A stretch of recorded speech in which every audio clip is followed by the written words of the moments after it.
Tidak mudah menjadi orang yang rendah hati, tidak sombong, tahu berterima kasih atas kebaikan yang diterimanya setiap hari dari Tuhan. Kitab Amsal pasal yang kedua ayat yang ke-6 sampai yang ke-7 berkata begini.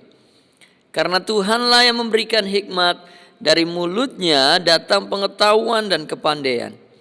Ia menyediakan pertolongan bagi manusia yang jujur, menjadi perisai bagi orang yang tidak bercela lakunya. Berkat adalah pemberian Tuhan. Rendah hatilah. Popularitas adalah pemberian manusia. Berterima kasihlah. Kesombongan adalah pemberian diri sendiri. Jadi berhati-hatilah.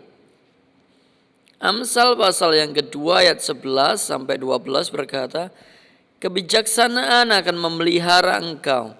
Kepandaian akan menjaga engkau supaya engkau terlepas dari jalan yang jahat, dari orang yang mengucapkan tipu muslihat. Tentu tidak ada satupun manusia yang mau tertipu. Tapi tak sadar kita pernah menipu. Tidak ada satupun manusia yang ingin dijahati. Tapi kita pasti pernah menjahati.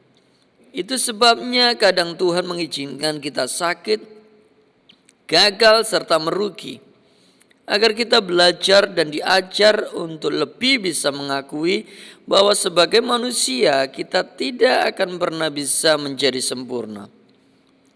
Kitab Amsal pasal 5 ayat 1 sampai yang kedua berkata, hai anakku, perhatikanlah hikmatku, arahkanlah telingamu kepada kepandaian yang kuajarkan, supaya engkau berpegang pada kebijaksanaan dan bibirmu memelihara pengetahuan. Ketika kita mengalami kesakitan dan kegagalan, itu tandanya bahwa Tuhan sedang mengistimewakan kita dengan perhatian-perhatian kecilnya. Sebab dari sakit kita bisa belajar. Mungkin karena kita lalai dalam pola makan, kurang beristirahat, atau ada dosa dan kesalahan yang telah kita lakukan.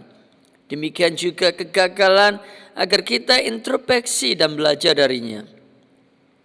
Kesuksesan, keberhasilan, dan kehormatan bisa mengacaukan jalan hidup kita.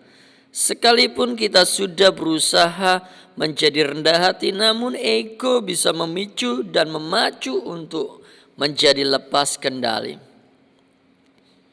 Jadilah orang yang berkomitmen dan berintegritas, tidak terbawa oleh arus dunia, sebab banyak sekali orang yang merubah gaya hidupnya ketika sudah mengalami sedikit saja keberhasilan.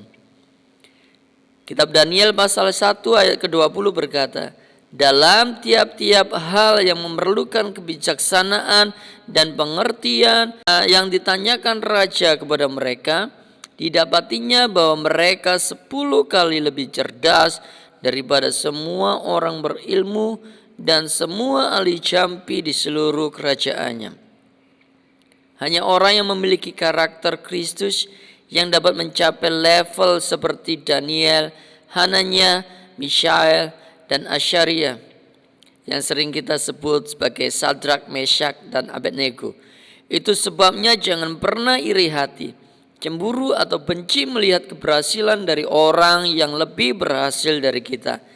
Tetapi belajarlah dari mereka agar kita juga bisa seperti mereka, bahkan bisa menjadi lebih baik dalam segala hal, baik hikmat maupun akal budi. Tuhan Yesus memberkati.